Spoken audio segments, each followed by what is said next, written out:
좋으신 주님의 은총이 이 시간 우리 모두와 함께 하기를 기원합니다. 오늘 우리가 함께 읽은 출애굽기 29장의 말씀에는 제사장직에 대한 위임식 규정이 실려 있습니다.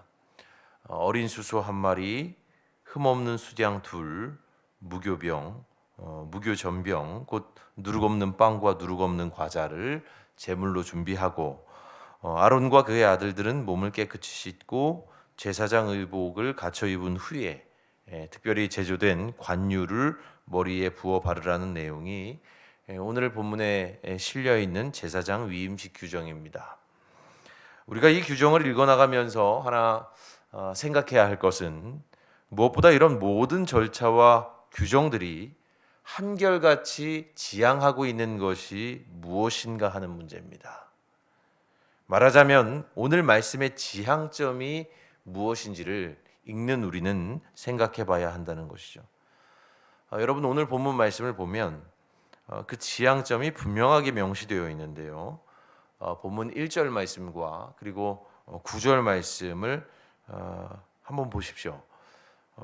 각기 이 본문의 처음과 나중되는 1절 말씀과 9절 말씀, 이 두 구절의 말씀에 공통적으로 등장하는 단어를 우리는 발견할 수 있습니다. 여러분, 무엇입니까? 바로 거룩이라는 단어입니다. 그러니까 오늘 본문 말씀, 곧 주께서 모세에게 분부하신 이 제사장 위임식 규정이 지향하는 것은 결국 거룩이라는 겁니다. 위임식 제물에 관한 것 하나에서부터 머리에 기름을 부어서 바르는 그것까지 그 모든 세세한 절차와 규정들은 오직 제사장으로 위임될 사람을 거룩하게 하기 위한 것이죠. 그리고 물론 이 모든 절차와 규정을 제정하신 분은 하나님이십니다. 그렇다면 여러분, 이러한 사실이 의미하는 것은 무엇입니까? 제사장을 성별하여 세우는 것, 그리고 이를 위한 모든 세부적 규정을 다 하나님께서 일일이 제정하셨다는 사실은 거룩하게 구별된다고 하는 것이 전적으로 하나님의 주도하에 있다는 겁니다.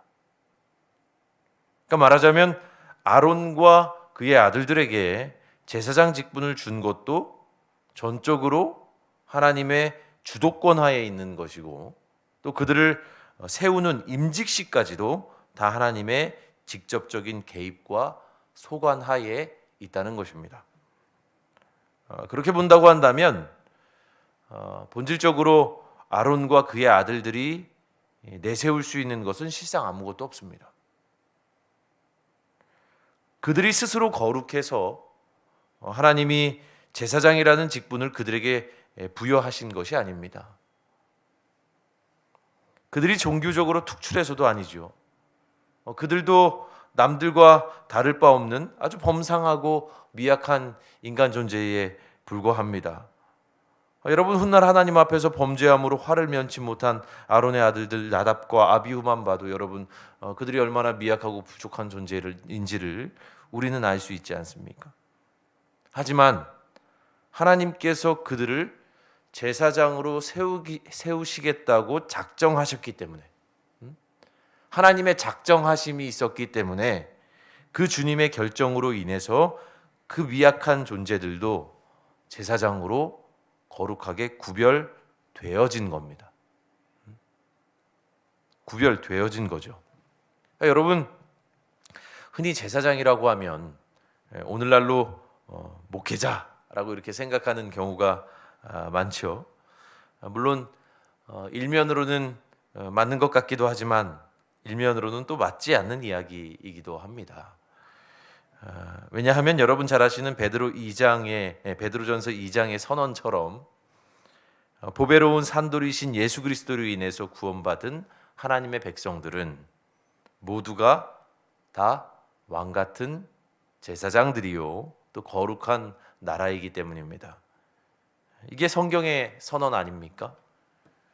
예수 그리스도를 통해서 우리가 다 왕같은 제사장이 됐단 말입니다. 참 중보자이신 예수님으로 인해서 이제 우리는 하나님께 직접 나아가 예배할 수 있는 특권을 얻은 그런 제사장들과 같다라고 하는 거죠.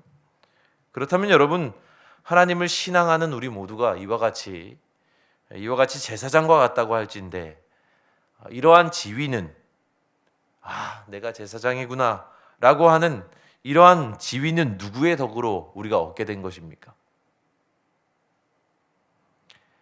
우리가 거룩해서 주님이 우리 모두를 제사장과 같다라고 말씀하신 겁니까?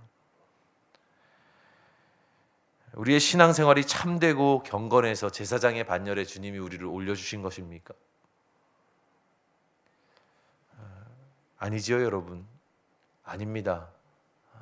내가 정말 구약시대의 어떤 제사장직을 감당할 만큼 거룩해서 어떤 신앙의 위인들처럼 경건해서 주님께서 나를 지명하여 제사장으로 세우신 것이 아니라 오직 하나님의 마음에 작정하셨기 때문인 겁니다.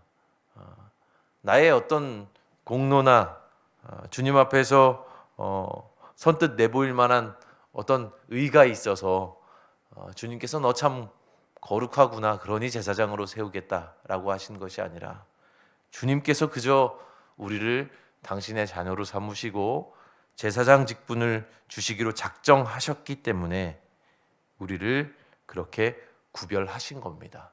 하나님의 복된 자녀요 왕같은 제사장이요 거룩한 나라로서 말입니다.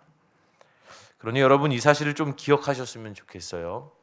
우리가 스스로 거룩하게 된 것이 아니라 그분의 뜻에 따라 거룩하게 구별되어졌다는 사실 말입니다. 그러나 앞서도 말씀드린 것처럼 나답과 아비후가 한순간에 이를 그르치고 화를 면치 못했던 것처럼 우리도 하나님을 통해서 거룩하게 구별되어진 존재들이지만 하나님의 뜻을 이탈하여 살아갈 때는 언제든지 우리도 그분의 뜻에서 멀리 떨어져 실상은 하나님의 마음자리로부터 떨어져 살 수밖에 없는 마치 로마서의 표현처럼 말이죠. 주님의 마음을 상실한 자리에 우리가 살 수밖에 없는 그런 위험이 항상 도사리고 있다라고 하는 것이죠. 그래서 여러분 하나님의 주도하에 그분의 소관 안에 내가 참 작정되었고 그분의 자녀로 그분의 왕 같은 제사장으로 지명됐다는 사실을 이 새벽에 기억하시고요. 매일의 삶이 참으로 나는 부족하지만 주님께서 나를 거룩하게 구별해 주셨으니까 그분의 주도권이 있으니까 하나님께서 인도해 주시니까 그 믿음을 가지고 하나님께 모든 행사를 맡기면서 살아가는 저와 여러분들이 되었으면 좋겠습니다. 이 새벽에 주님의 주도권을 인정하시고 주님 오늘의 나의 삶도 거룩하게 구별지어 주십시오. 이렇게 기도하고 돌아가는 우리 모두가 되기를 주의 이름으로 축원합니다.